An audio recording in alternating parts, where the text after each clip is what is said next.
Good evening সবাইকে। কেমন আছো বলো সবাই? আজকে একটুখানি বেরিয়েছিলাম বাজারে। আসলে টুকিটাকি ঘরের কিছু জিনিস কেনার ছিল, সেই জন্যই যাওয়া। তো বরকে বললাম একটুখানি বাজারে নিয়ে চলো। কিন্তু কালকে তো খুব বিশেষ একটা দিন, রাত পোহালেই তো রাখি পূর্ণিমা।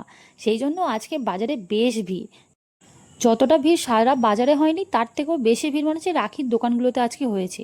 বাপরে বাপ, একদম গা গলানোর জায়গা নেই। আমাদের এই স্টেশন চত্বরে পরপর 4-5টা রাখির দোকান আছে। প্রত্যেকটা দোকানে এত মারাত্মক পরিমাণ ভিড় হয়েছে, গা গলানো একদম দায়। আর সত্যি কথা বলতে রাখিগুলো দেখো, দেখতে এত সুন্দর লাগে। আমি সেই ছোটো থেকে না রাখি কিনতে গেলে ভীষণ কনফিউজড হয়ে যাই। ছোটোবেলা আমার মনে আছে, বন্ধুদেরকে ফ্রেন্ডশিপ ব্যান্ড বানতাম স্কুলে। তখন তো ফ্রেন্ডশিপ ব্যান্ড নিয়ে তো খুব মাতামাতি, বাপরে বাপ, ফ্রেন্ডশিপ ডে এসছে মানে বন্ধুদেরকে ফ্রেন্ডশিপ ব্যান্ড বাঁধতেই হবে। আর ফ্রেন্ডশিপ ব্যান্ড কিনতে গিয়ে কোনটা কোন বন্ধুকে দেবো সব সময় কনফিউজড হয়ে যেতাম। তার সাথে তো এই রাখি পূর্ণিমায় যখন রাখি কিনতে আসতাম, তখনও তাই হতো। তো আমার গোপালের জন্য রাখি কেনার আছে। তো আজকেই দোকানে আসার পরও না, এত রাখি দেখে আমার তো মাথাই ঘুরে গেছে। আর সত্যি কথা বলতে আমার এই রাখিগুলো দেখতে না ভীষণই ভালো লাগে। আমি মোটামুটি 4-5টা দোকান ঘুরে রাখি দেখে ফেলেছি।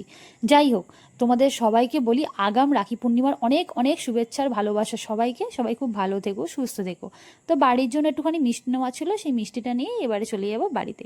তো চলো টাটা সবাইকে, সবাই খুব ভালো থেকো, সুস্থ থেকো। রাখি পূর্ণিমা সবার খুব ভালো কাটুক, এটাই কামনা করব। চলো আজকের মতো টাটা।